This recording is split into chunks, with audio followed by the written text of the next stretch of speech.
Parliament of St. Martin. This is the place that has been the last line of defense, so to speak, when there's a crisis, when you need protection in the forms of laws, when you need someone to represent you. That's what this parliament is. But over the years, you'll notice people have entered politics for many reasons. They want to become a minister, they want to get a nice salary. But there's only one member of parliament that has a proven track record of taking the job of a member of parliament very serious, bringing proper legislation, raising the bar of how we speak in parliament, and of course being a representative who you can come to this office and bring your issues so that they can be addressed to the minister. The fact is, people of St. Martin, this is a parliamentary election, and I'm asking everyone to go out and vote. Vote to make sure that your voice is heard and that you put a strong voice to represent you, something that everyone has noticed has been missing from the Parliament of St. Martin. I'm Rolando Bryson, number 5 candidate on the United People's Party. I'm ready to get back to work. So let's get it together and keep it together. Calling us St. Martin.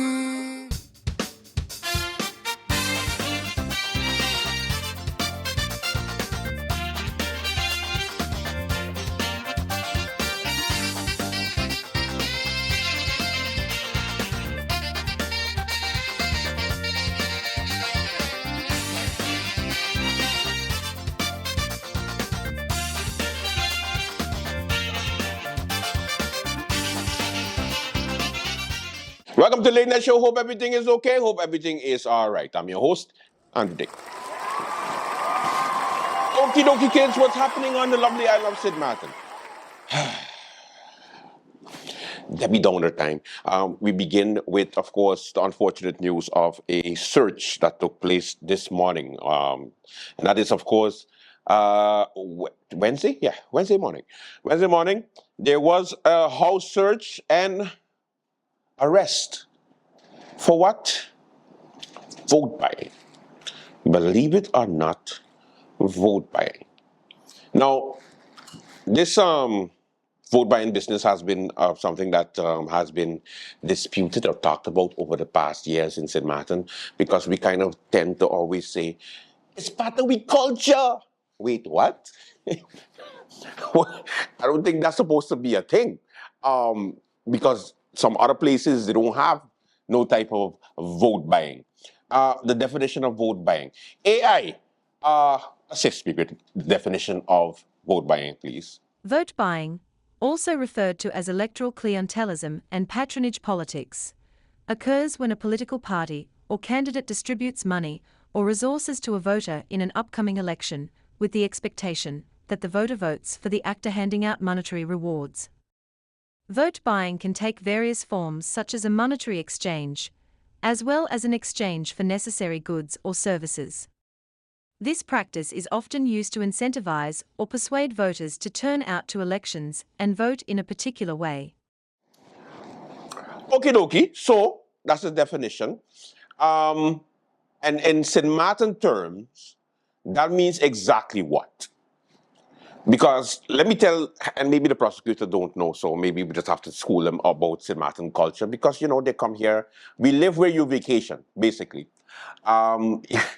Which is kind of weird, because we kind of colony of you, so we supposed to be better, but we're not. The reason why I say because we're not is because everything can be misconstrued as vote buying. And let me explain. You go to a bar, you go to a supermarket, you see your favorite politician. Take anyone out, any of your favorite politician. You go like, hey, what's up, Auntie Sarah? How are you doing? Auntie Sarah like, hey, hi, how are you? How things? How's the family? Come, give me a hug, give me a kiss. Yes, let me kiss the baby. Okay, Auntie Sarah, calm down. Long time I haven't seen you. Yes, I'm good, you know. Dealing with the snap election business that's coming up. Okay, yeah, I understand, man. But it's good to see you, Auntie Sarah. It's good to see you, my love. It's good to see you. All right then, good day. Now, you go to the checkout, you have all your stuff, you have groceries, and you're at the checkout, and, you know, beep, no, beep. Auntie Sarah behind you, just so happens, and she's like,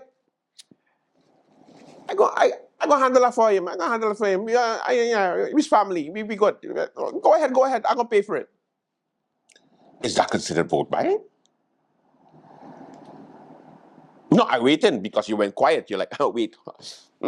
Well, kind of. Wait, did she ask for a vote? She didn't ask for the vote. She just said, yeah, dealing with this election thing. But, it is what it is. We got to do what we have to do for the people of St. Martin. And then the thing is now, do you consider that vote buying? Or, hey, listen, Andrew, I need you to wake up at 3 o'clock in the morning, pick up 300 flags, put them across by the pole on Colby Hill, so that when I wake up, I could see I could see any type of flag that is on the Colby Hill. You think I'm gonna just do that for the love of the party that I'm doing it for, or I gonna charge? Like you got to pay me to do it. So is that considered vote buying? No, because I'm doing a job, right? Okay, stay with me now, Simadin. Stay with me. Campaigners. How do you campaign?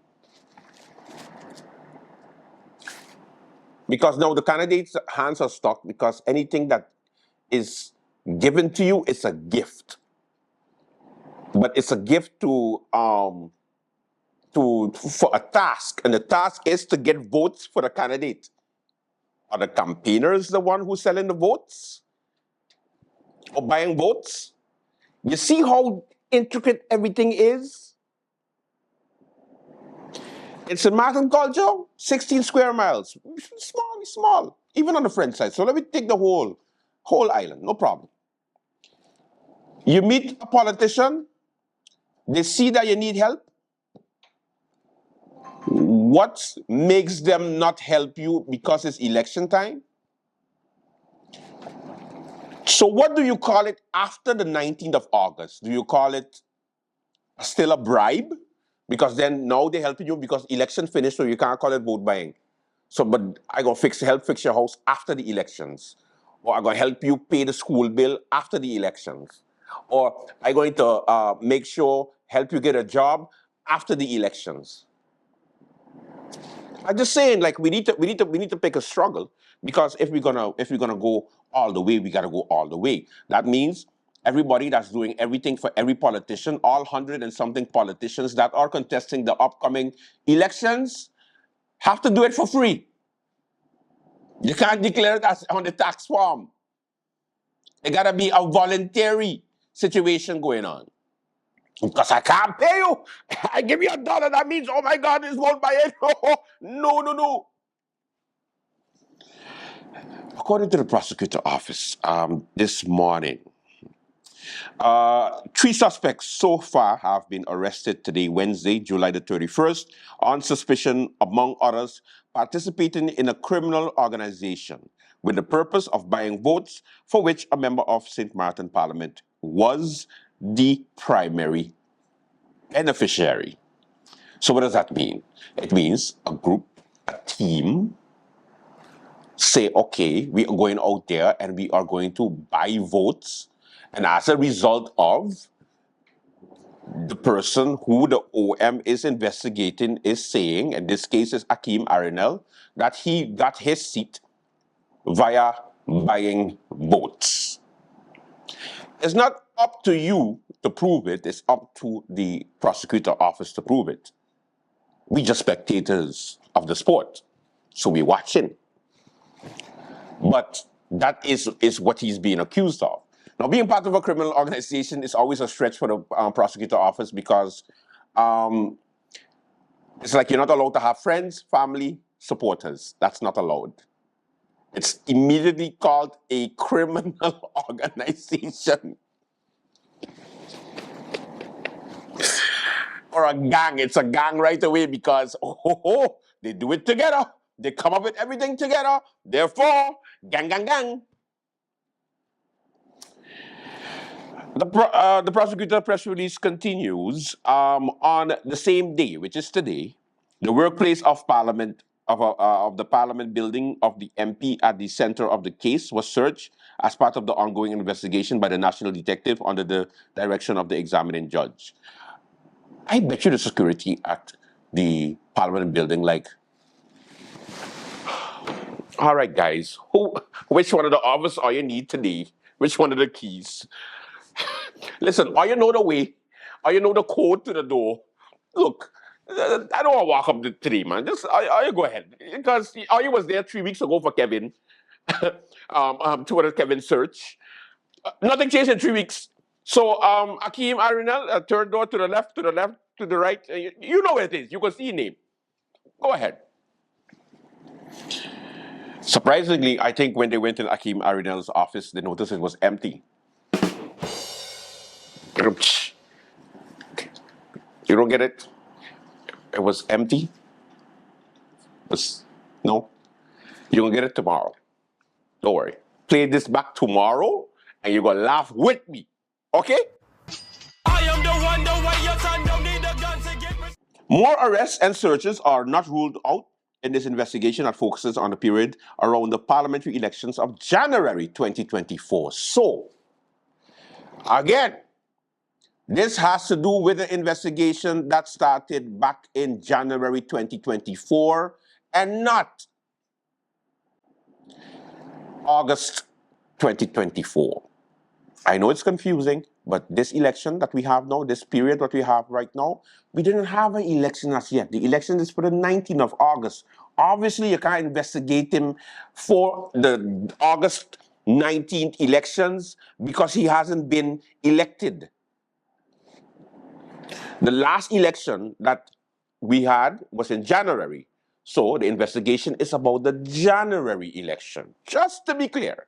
Because people was like, oh, so they catch him today and they what? No. People read. It's fundamental. It works sometimes. Vote buying selling is a serious crime that jeopardizes the integrity of elections and feeds corruption.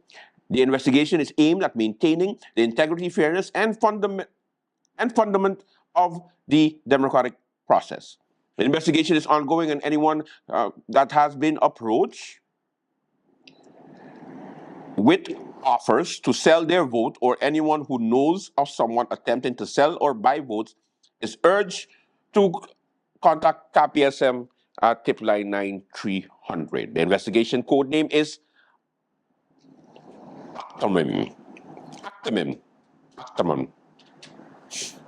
Okay.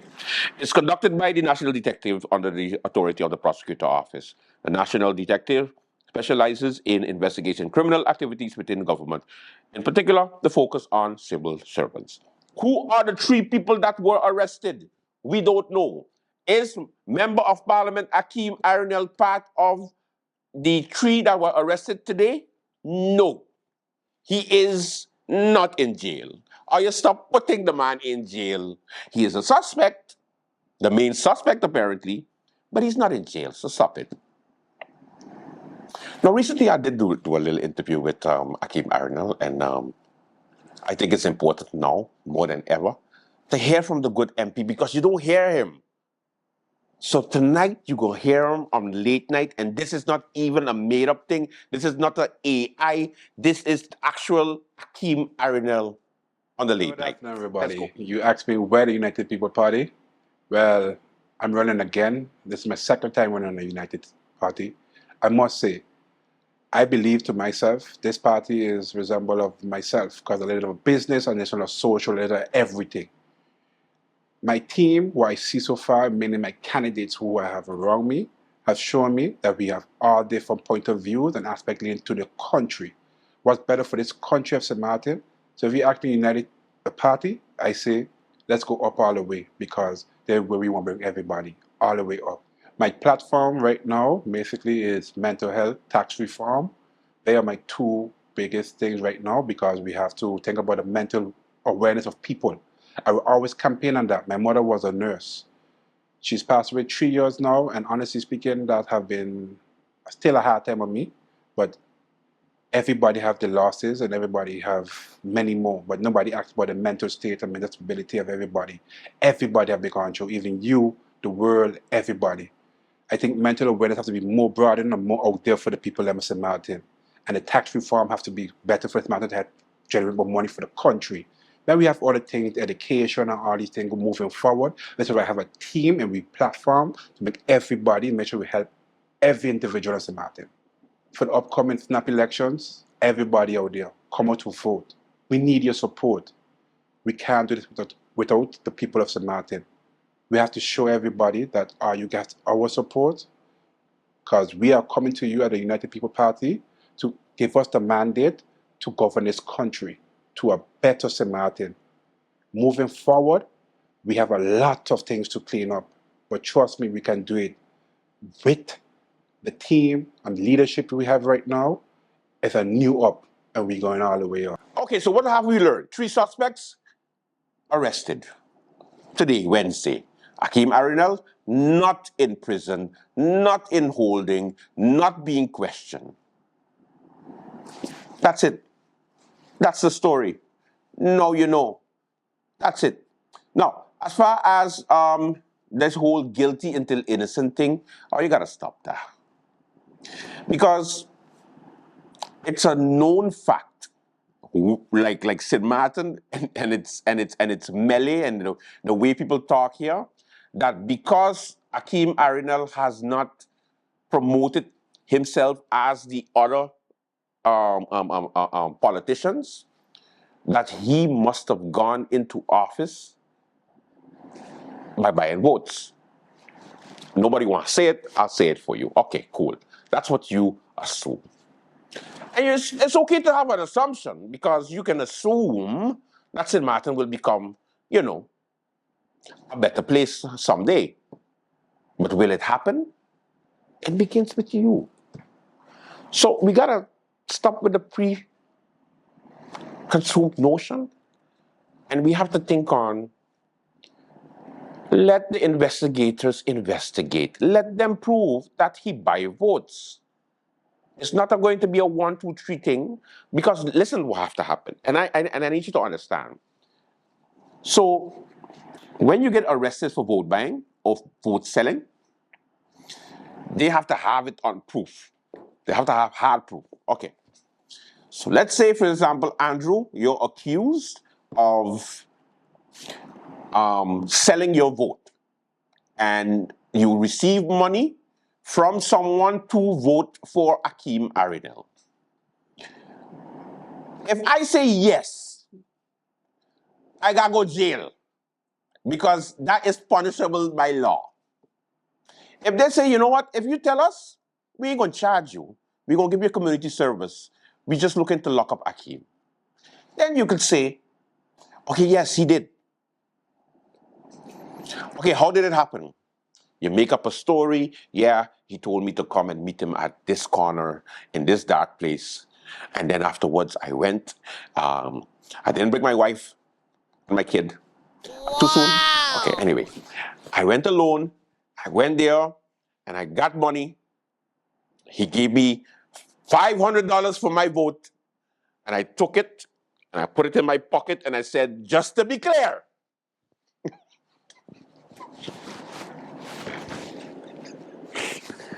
just to be clear, you are giving me this $500 in exchange for me to vote for you in the next upcoming elections. Yes? Please say yes to confirm.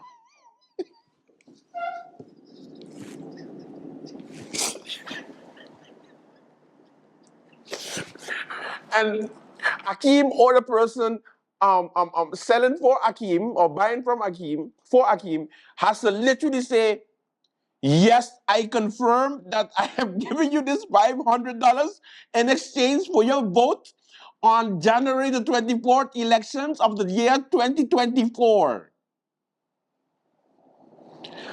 Okay, thank you for meeting me at this undisclosed location, and thank you for the 500 crispy bills of $100 that I received, and I will put in my bank account tomorrow and not say where I get it from. And you better have that recorded. And then you play it for the prosecutor, and then they're going to be like, yes, let's go pick him up.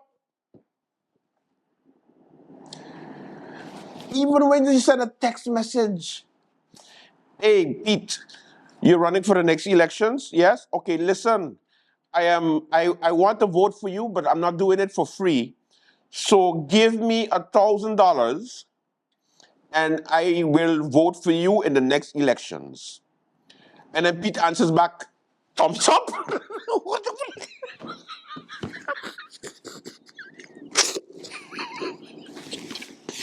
Send me your account number.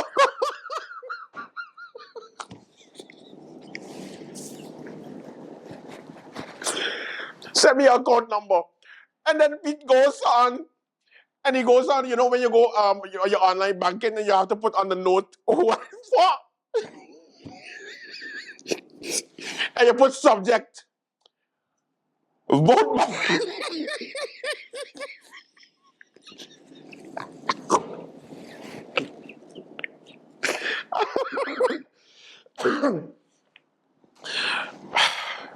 They have to prove it. It's going to be a rough ride, guys.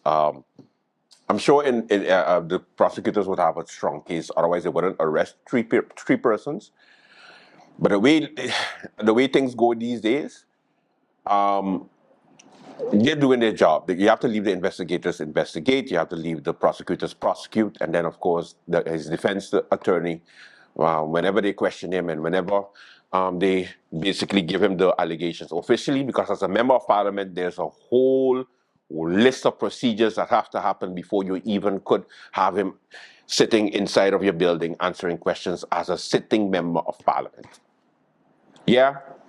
Now, is it a coincidence that is happening 20 days before the next elections that we have? I think you're supposed to be smarter than that, so I don't need to tell you. Because how does Akim Arnell right now go and knock on somebody's house? Hi! Akim Arnell here. I just came to talk to you about the importance of voting. Akim, I thought you was up in the big house. So, my bad. Anyway, welcome to the Late Night Show. We have a good one for you. Today on the show, we have Miss Shamila Williams. Candidate number 9 on the National Alliance. And we also have our slogan. We continue to make fun of the slogan. Not make fun, analyze the slogans of the different political parties. Today, we are doing a party. You have to stick around because I know how you like to skip me. Stop skipping me, okay? This is real life here. I'm here every day and you just there like, you talking too much. Stop it! We'll be right back. I know why they don't like La Cruz Francisco. Cause he giving people job opportunity. I know why they don't like La Cruz Francisco. Cause we voting number 4 for UP party. Yeah. He have the solution for black owned title. Immigration policy, vote number 4. Preparenting committee, vote number 4. Introducing LNG, vote number 4. We gonna shock the ministry, vote number 4. St. Peter's, you ready? He gets it done for you. What I bring to the table is a man of knowledge. I know what to do. All of them making a bunch of noise about we're going to do this. No, you have been there for 4 years. What have you done? Why are you telling me now you want to build homes? Why are you telling me now you want to do this? What did you do for 4 years? You're going to blame that on COVID and Irma? Please. We got to be honest. And that's what I said. If people don't believe you, they ain't going your way no more. So... Yeah. I think I can sell the product called Mount Camper. I sincerely think I can, and I think people are gravitating towards it. Yeah. Now, who we voting for? We voting Lyndon Lewis, number 3 on our list. We voting Lyndon Lewis. Who we voting for? We voting Lyndon Lewis, number 3 on our list. We voting Lyndon Lewis. Equality, number 3. Integrity, number 3. Transparency, number 3. Reuniting families. Honorable, number 3. Dependable, number 3. Responsible, number 3. Working for all of we. At GEBE, we take the safety and quality of your water seriously. Every day, our dedicated sample collectors venture into the field, visiting the places that matter to you: water tanks, school, supermarkets, home, and high-risk areas. Once these samples return to our water quality lab at KB, they embark on a journey that safeguards your well-being. Our dedicated analysts take over, sending these samples to the microbiology and chemistry departments, respectively. This is where the magic happens. We test for a range of parameters, and we do this every single day, no matter what, including holidays and weekends. In our microbiology department, we focus on 2 major tests targeting various bacteria. Confirmation tests are conducted, and we have plans in place in case the results are confirmed. And then we do it all over again, 7 days a week, 365 days a year. Rain or shine, your water safety never takes a day off. So when you turn on the tap and enjoy a glass of GEBE's water, you can do so with confidence. GEBE, the power to serve. At SXM, we're taking travel and tourism to new heights. Here we boast spacious check-in areas, 10 passport control points, comfortable departure lounges, and an exciting new airport mall. Finally, there's an airport in the Caribbean that takes your travel plans as seriously as you do. Princess Juliana International Airport. The experience will move you.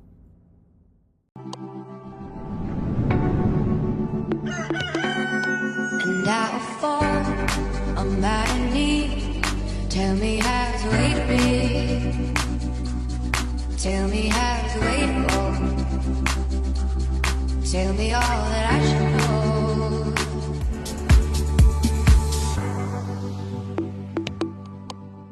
Alrighty then, it is time for our interview segment, and we are joined by the lovely. What's the slogan? I'd like your slogan. It was the village. Getting the village together. Rebuilding the village. Rebuilding the village. Rebuilding the village. Yes. How are you doing, my dear? I'm doing really well, but you ain't introduced who I am as yet. You want me to do it? Wait a minute. I'm excited. Okay. Now, of course, she has been all over your screen on late night for a while.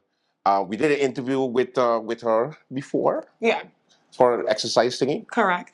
And now we have to interview the candidate. Yes. Right? Yes. Okay, so introduce yourself, candidate. I thought you was going to do it. No. Okay. I set you up. Good evening, everyone. My name is Shamila Williams Webster. I am candidate number 9 on the National Alliance Party, and I too am contesting the upcoming parliamentary elections.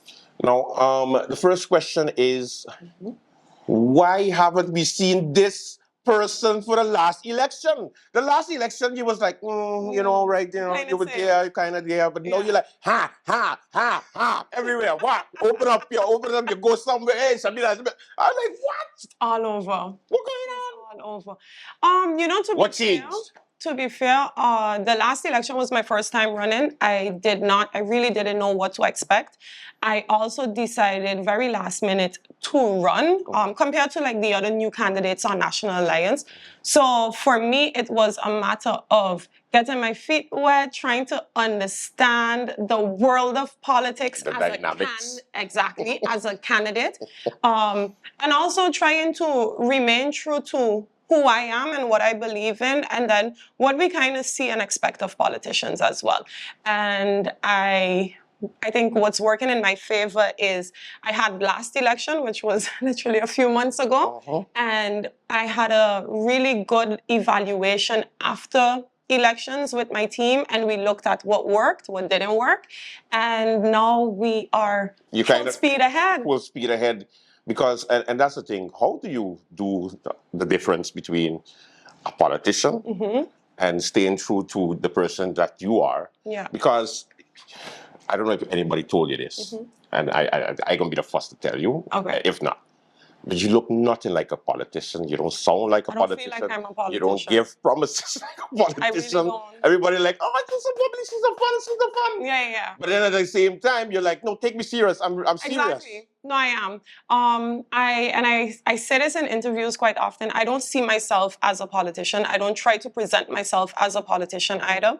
And one of the reasons why I don't do that is because I think there's a negative connotation behind politicians, right? We think of persons who make empty promises, persons who create this perception of what the reality will be once they get elected, and then once they get in there, they oftentimes find a reality that's not aligned with what they promise the people. So I don't want to be that person. That's not who I am anyhow. So I am very realistic.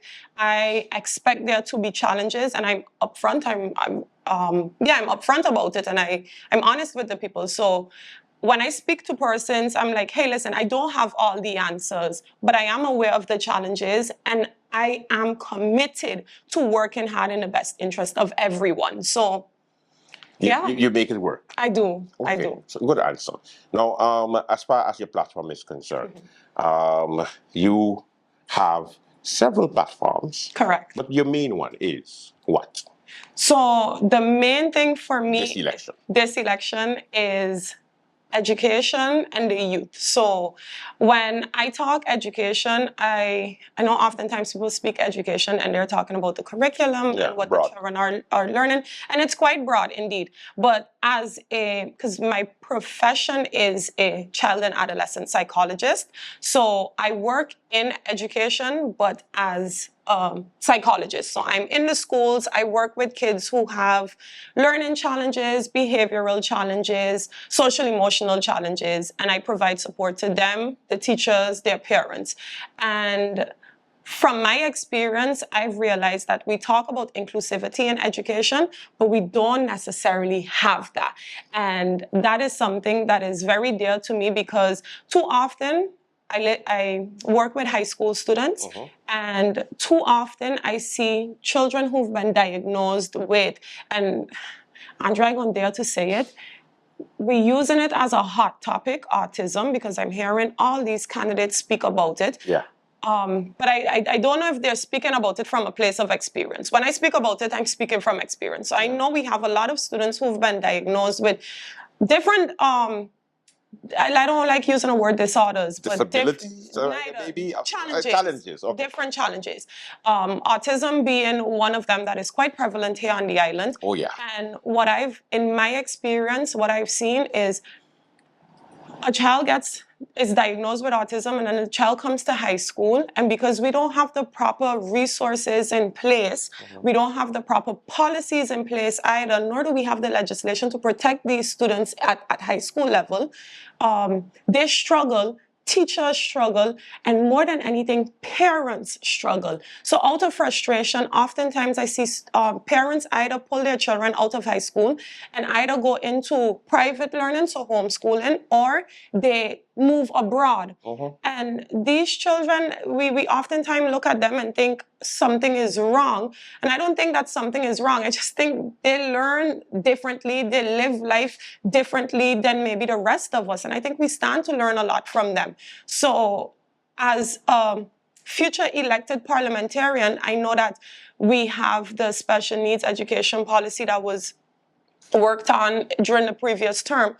And I would like to expound on that to ensure that we also have things put in place for students once they go to high school now, because that is lacking. Yeah, well, that's what you're saying. However, on the other side, you have to also think on the primary school and the daycare section also. Correct. Because my son, for example, has autism. He's 10 years old, he hasn't spoken, can't speak up to now. No school for him. So he's in a private school. So I know exactly, and I'm sure that many people know out there. And the right answer to something like that is, okay, we're working on it. Yeah, we're almost there. Okay, no, we're gonna get it. It's been taking too long. And look, I get that it's a process and there's a trajectory you have to follow. And I can't say that there is nothing there, because to say that there is nothing there is to discredit an organization like 721 Kids, to discredit a school like Prince William Alexander School, all the hardworking teachers that teach there with the very limited resources, and all these different, I mean, you have different private organizations and persons who do contribute to assisting parents and students with whatever different challenges that they may be facing. Responsibility lies with the government. So I don't think there's one sole entity that is responsible, but I do see it as a hierarchy, and I think government at the top, because you have to ensure that funding, for example, is available. If I look at the Prince William Alexander School, one of the things that we've seen is, okay, and I applaud them, they've taken a shift from what the school was once seen as in our community to now really a special ed school. However, it's not enough. We need more. I speak to teachers. Space. That's it. Space, human resources, and other learning materials, for example. So it has to be, and I get really frustrated, Andrew, when during election time, because I hear everybody talk about the youth and we talk about education, but then once elected, it's like, who are the youth? Yeah. What is education? And these are things that are very dear to me. Stick to the talking points. Yeah, I'm not just all talk at all. Sports is also there to you. Very. Of course, let's fix all the sports facilities has been the topic this time around for this election. But strengthening the organization, I noticed that some candidates are focusing a little bit more on that. Yeah. What's your take on handling sports or developing sports? I think we need to continue to develop sports, because I know that the sports department has been doing a lot over the past, I want to say 4 or 5 years, where trainings, they've worked on training the trainers, so to speak, so persons who are part of the different sporting organizations. Yeah, the 500 organizations. Yeah, there you go. So structuring it, sports has become a bit more structured than what it was in the past. I know the different federations have new boards. So I think we are making necessary investments in terms of the attention we're given, resources, so financial resources is also being made available. But I think there's still a gat in the market. There's a gap. A gap, correct. That I see a lot of young persons who come from underprivileged communities falling through. And I think sports is we underestimate just how valuable being a part of a sport and an art. So I'm thinking that I'm talking about dancing, music, you know, the different arts. But being a part of these organizations teach you so much valuable life skills that stick with you throughout life. And a lot of challenges that we're seeing with our youth today, I believe, can be remedied, and I'm not saying it's a one quick fix for everything, but we can use sports, correct. We can use sports as a starting point. So investing in our sporting facilities is definitely one of the things that we have to do.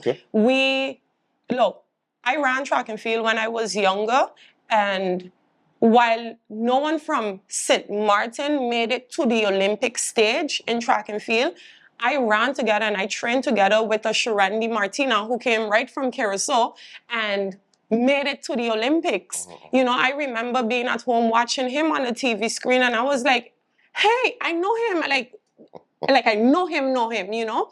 And that's just one sport. And we have different sports too, where these persons started on St. Martin, which is very small, with the limited resources that they had, and they were able to grow. So imagine if as a government, as a community, and the business community also has a responsibility here as well, that if we would invest in sports, invest in our athletes, imagine how much more further they could make it, given how far they're making it now. Teaching funding is everything. Absolutely. And in education and in sports. And I always ask the candidates the how, because it's okay to have plans. But it's another way to also pay for it. Any ideas, your ways of generating this income for all of these wonderful initiatives? For me, I keep saying, I don't think it's the sole responsibility of government. I think government is at the helm, and if government But creates you just want to pass, but you legislation- just looking to pass the baton to No, the private sector, because the private no. sector been doing a lot too, you know. I'm looking to collaborate. That's what, and when we talk about the private sector doing a lot, and I agree the private sector has been doing a lot, but select entities within the private sector has been doing a lot. Okay. So I would like to see that responsibility spread more evenly throughout the private sector. But also, so I'm not taking away from government's responsibility either, because government does have a responsibility and a duty to its people, and in this case, sports and education. So I know, for example, I was having a conversation with a person, and they were explaining, like, in other countries, I'll take Curacao, for example. Curaçao's level of baseball compared to here in St. Martin is through the roof, right? Yeah. But that's not thanks to the government necessarily. That's thanks to the private sector as well. For me, I think what we need to do is government has to ensure that the facilities are there, they're being well maintained, right? Create legislation and policy that attracts investors, so foreign investors or local investors, that they now give back to these different programs, these different sporting organizations. Because if I'm a company and I'm giving tens of thousands of dollars to a sports organization, or I'm providing breakfast at a school for the entire year through, then I should receive some type of incentive for that, right? Because we want to promote that corporate social responsibility of our businesses. And you want to stay in business. Exactly. So there's where now government can collaborate. Government has that responsibility. We're going to write the legislation. We're going to write the policies to ensure that we incentivize our businesses giving back to the community. This is one of the ways that you do so. All right. She got an answer for everything, boy. They got, what they say, they got plaster for every sore. Now, during this campaign trail, I'm sure it has been a bit gruesome. Everybody had to jump into gear. Yeah. You did jump into gear from the beginning. I must congratulate you with Thank that. you. And of course, now this is the home stretch. It is. How do you keep people focused? How do you keep people on message? Because this is where the fireworks come out and the distractions begin. Yeah. So I think I've been doing a really good job in terms of, and if you're following any of my social media pages, you would know that I put out videos, and I decided this time around I'm going to take a different approach to it, right? Because I'm tired of politicians, candidates playing on the emotions of people, manipulating the people with all these different tactics. And, I decided I am going to educate, because I believe if we truly want to see a difference in the quality of elected officials, we have to educate our voters. So I have taken that route. I'm giving information about the different psychological tactics that, politicians tend to use, and I'm bursting everyone's bubble. Everyone's bubble. They do? I didn't know that. Yeah, no? I never heard of that. What? Yeah. I thought they're all true and... Yeah. No. So that's one of the things that I do. And when I go out and I speak to people, I had a conversation recently with a first-time voter. And any other candidate would have been like, no, vote for me, vote for me, vote for me. Don't worry about nobody else, vote for me. And I don't agree with that, because if I was a first-time candidate, I wouldn't trust you if you say vote for me, vote for me, vote for me. So I encourage that young person, like, hey, go out there, listen to what others are saying. This is what I'm saying. If you find yourself aligned with me, if you find or trust that I can represent you, your interest, the interest of the community, then yes, cast your vote for me. But if not, go out there and find somebody who's reputable, somebody who has St. Martin at heart just as much, because if not, we're going to be stuck in this vicious loop that we've been stuck in for years. Cycle continues. Yeah. And that's why they say that you get the government you deserve. That's literally a thing. Yeah. All right, thank you so much. Events, I know that there are some meetings scheduled. Correct. Give us I mean, provided all goes according to plan. Yes, you got to give that disclaimer. All goes according to plan. We have our public meeting scheduled for Thursday the 1st. Tomorrow. That would be in Sucker Garden. And then I don't remember the schedule out my head. I'll put it up. Every week after that, we have public meetings. Straight until the 8th, I think. Correct. So we will be coming to the different districts. I know we are campaigning. We are really doing a lot of groundwork, meeting the people, speaking to the people. That was the complaint that we got last election, that we didn't do that. So we are a party that takes the feedback that we get from the people and we apply it moving forward. Right. So we're meeting people, we're talking to them, and I can say for myself, it's been going really, really positively.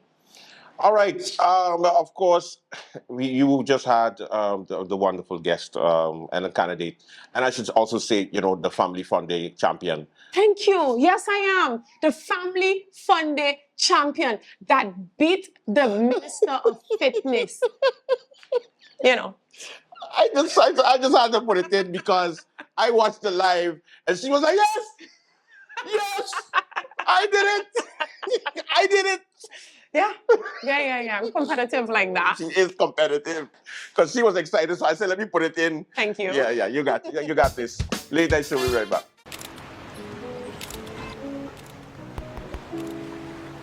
Man, my data just ran out. Here, you can use my phone. Thank you.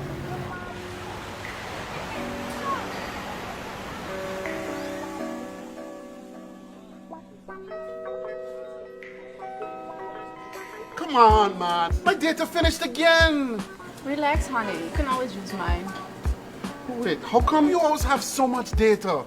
I told you I switched to Telem mobile postpaid plans. Those plans come with plenty of data, so I will never run out of data again. Okay, well, why don't you come over here and show me more about these plans? Because I'm about to switch to Telem data now.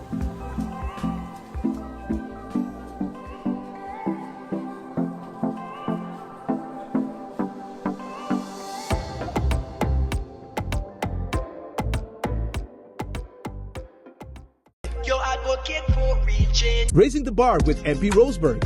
Join her for direct, thoughtful, and inspiring morning updates. Tune in on Mondays, Wednesdays, and Friday mornings. As we gear up for Election Day, let's think deep and make each day count. Mark your calendars and set your alarms. Let's raise the bar with MP Roseberg, because every day is a step towards a better tomorrow.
Welcome to the National Institute for Professional Advancement, where dreams meet education.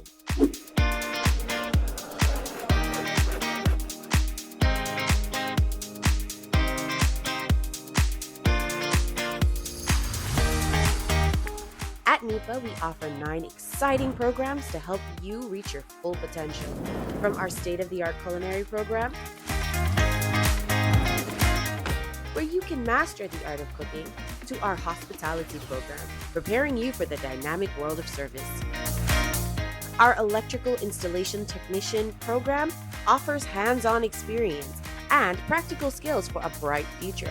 Our ICT program is designed for the digital age, and our general property maintenance program helps you craft a solid foundation in construction. Plus, gain real-world skills in our automotive technology program, with day and evening classes and validated certifications. Join us at NEPA, where your journey to success begins.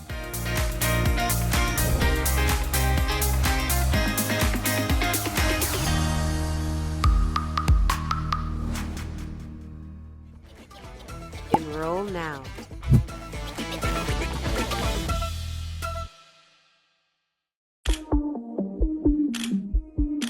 Say my thing for this election. Good day, Edward Jurendi Duran. I'm here now at Dollarson Drive. I must say that I'm proud to see the results of the work that I started during my tenure as Minister of Rummy finally coming to fruition. This was a major project, one of 40 roads that we were able to execute during my tenure. As we go along in the year, the more and more roads will come online, and I'm just saying, walking through here, speaking to the residents, seeing the smiles on their faces gives me great joy, because it goes to show that the work was not in vain, and now they can enjoy a smooth ride home. And that is what it's all about. Thank you. Good governance, for alliance, for the run, with the master plan. To save this country, we need everybody to vote the run. All right, welcome back to the Late Night Show. Now, of course, it's time for, of course, the lovely Know Your Slogans. Your slogans, yes, the slogans of the different political parties contesting the August 19th elections. Now, we have one of my favorite parties, the longest-standing party in St. Martin, 70 years, of course, of the Democratic Party. I remember being a fetus, and, Auntie Sarah, before delivering me, and she was there in her red shirt, and I was like, oh, Auntie Sarah. She was like, it's okay. Because she had originally established the hospital, because before they had dinosaurs. And then they went extinct. And then it was like, okay, you know what? We need to develop St. Martin. Sorry. So Auntie Sarah was like, I like roses. St. Rose Hospital. That's how it went. And that's why we have the St. Rose Hospital. Thank you, Auntie Sarah. But anyway, let's go to her party. Now, not all of them have a slogan for some reason, because some people are inept. But these are the ones we could have found for the Democratic Party. We had to, go through every single profile of these wonderful candidates just to get the slogans, because the Democratic Party can't get it together and have it on one page. Yes, I'm throwing shade, Krisha. Marketing, what are you doing? Why is it that we can't get all of the slogans and the nice pictures with the number on one page? DP St. Martin, get it together. Who's doing the marketing? Of course it can't be Krisha Heliger Martin. Anyway, you too can make, an album. It's called Make an Album. Upload it in one file. Boom. All of them. There. Pop. I don't like hard work. Number 22, we have, of course, Miss Soccer Garden herself, Miss Patricia Flanders. And her slogan is championing seniors for 25 plus years. The seniors are our basis of our existence. So respectfully, I'll say thank you for your service, Ms. Flanders, and I do hope that maybe one day you can reflect and you can also guide young persons to step into the political arena and also follow your steps. Okay, so let's go to the next one. We have number 21. Why does he look so angry? What happened to you, sir? Are you upset? What are you upset about? Did somebody spill coffee on you and you upset because you like, I have to be here? Like, I don't even want to be here. But anyway, his slogan is, let me see. His name is Beffern. Cozier. Okay, he's number 21 on the Democratic Party, and his slogan is "Believe we can achieve."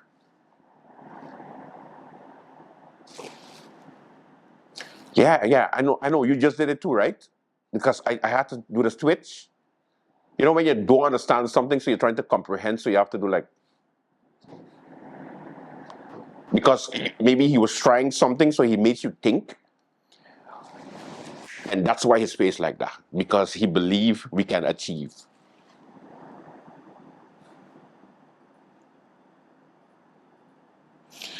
Next up on the Democratic Party, we have, of course, the market lady, Ingrid Grell. I call her Krisha seat filler. Change we can achieve.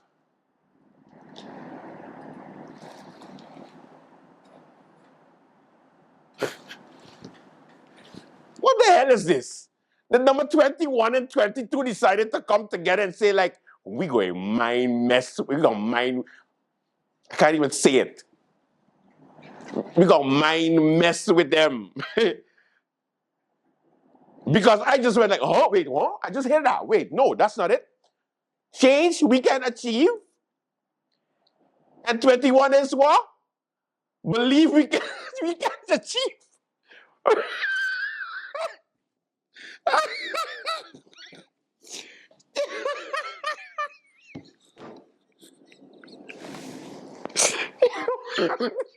You can't make this up. Why did I only notice this now? This is why they don't show me before the show. Wow. No, something is wrong. Listen, creativity is a Democratic Party. No, nobody told you this? That you have the same, similar, almost similar? How does that work? All right. Change, we can. Okay, so let's go jump to number 18. If whatever number I ain't called, that means they don't have a flyer. I don't know. Check with them. David Hernandez. Oh yeah, they have to go for the Spanish ones, of course. We had the number 18 candidate on the Democratic Party, and his one is change is coming, Cambo Vide. Listen, if I had change one more time, Mr. Hernandez, Cunio, man. Number 17, William Dennis, number 17 of the Democratic Party. His slogan is making the difference. What difference, sir? What difference? What difference are you making? You can't be making no difference because you are not there right now. You're not in government, so you're not making a difference. You want to make a difference, that's a different story. But you're making a difference by what? Oh, you're speaking it into existence? Can we go to the next one? Pete, DP is messing me up. Next up, we have Mr. Michael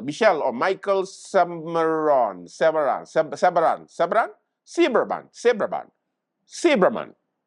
All right, number 15 on the Democratic Party. That is something on his belly. What's going on with his hand? Why is his hand there? What do you have there, sir? Sir, listen, things rough right now. You can't be. He's like, I going in. Trust me, I going in, and nobody gonna mess with me because look at me. You wanna know what's underneath that waist? Ha ha! Click click. All right. His slogan is "We the power."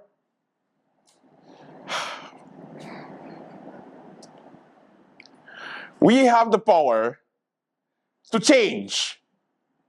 Let's do it together.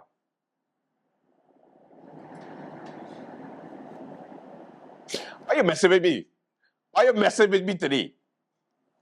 Because I refuse to believe the amount of changes that they have on the Democratic Party. That's a strange flyer, but okay. Williams Olivier. It's Oliver. It's Oliver Williams. Okay, he's the number 14 candidate on the Democratic Party, and his slogan is employment, injustice, agriculture focus. Oh, that's his focus. Okay, Reigniting the fire within St. Martin. No, we don't need no fire right now. We having too much fire. Please, Mr. Williams, we don't want no fire. You see what's going on in St. Martin right now? Like more like outing the fires of St. Martin. And DP, are you giving me this gang vibe? I don't like it. What is going on, DP? Are you packing? I'm scared. Mr. Williams, good job. Because you see this, don't mess with me. Don't you dare. Don't you dare. It's reigniting. Anyway, we need somebody to take out the fires, Mr. Williams. Please, all right? Reconsider that. The number 13 candidate on the Democratic Party, we have Quincy Rochester. And social justice for all. I love it. Simple to the point, and it's social justice. That means everybody's equal. Bam. Simple. To the point. I don't need to explain it to you because it's a good-ass team. Next, please. Richard Parafleck, a former Minister of Plenipotentiary. He was on a DP, and then he was on the UD, and then he was on the UP, and now he's back on the DP. A man you can trust. Now, I think for his slogan, he really dig deep, and he really looked for something that can relate to the people because, you know, he did research and he said, you know what, I have my slogan. And when he went into the reveal and said, my slogan is, make it happen.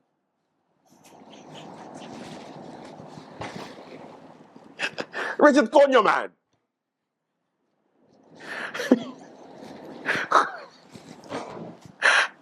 All right. Richard, anyway, drinks on me later. Let's go. Next up, we have.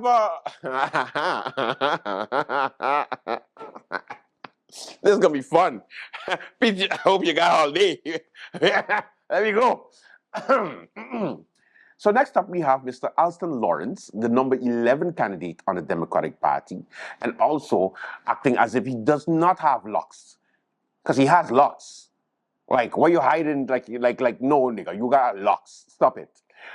His thing is a little bit different, a little American style, you know, elect Al.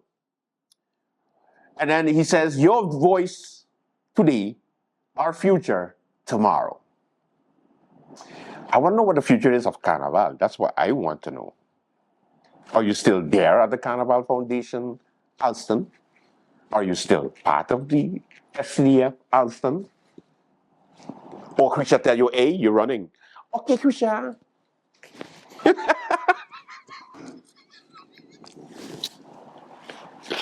All right. Next up, we have, listen, I have a problem with this one. And the reason why I have a problem with this one is because mailing.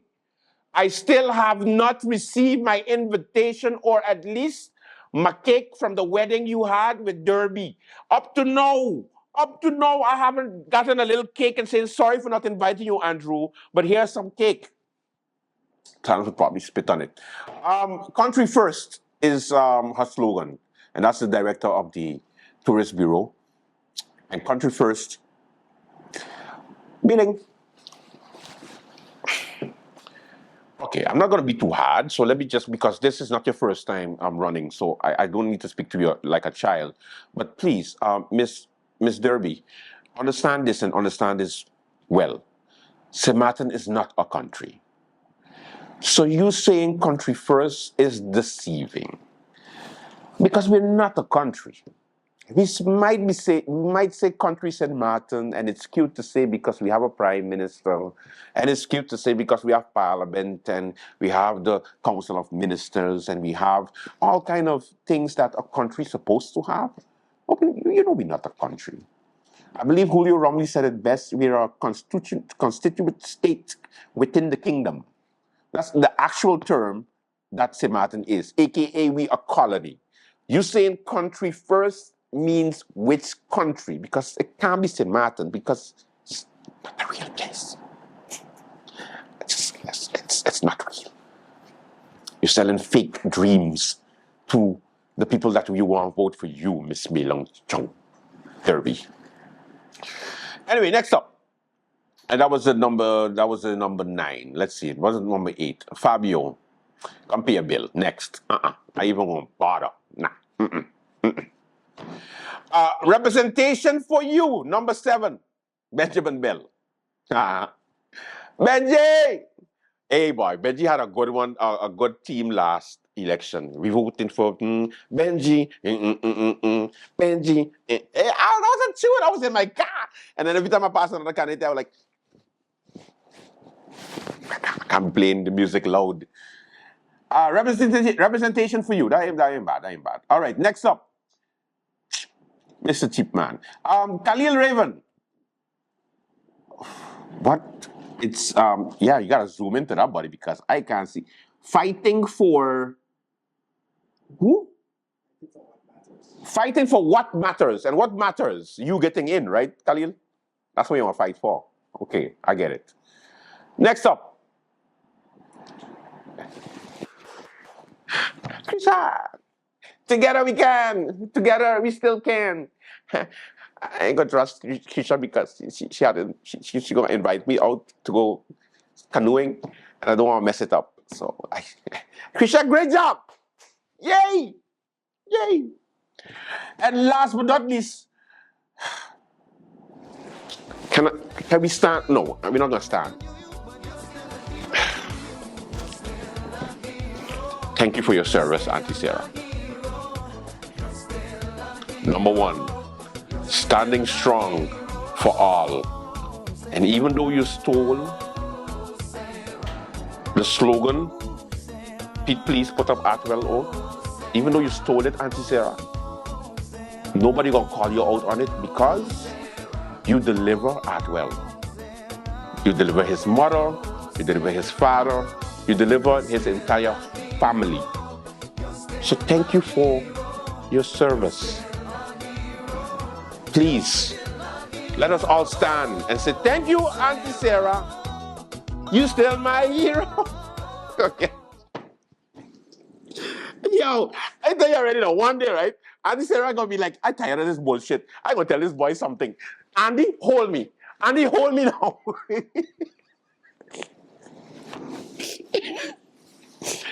Oh, Auntie Sarah for the win.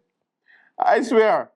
All right, so that was your Democratic Party list. At least now you know what you're dealing with on the list. It's a bunch of change. Thank you so much for watching Late Night. Until tomorrow, do have a safe and pleasant one. Until tomorrow!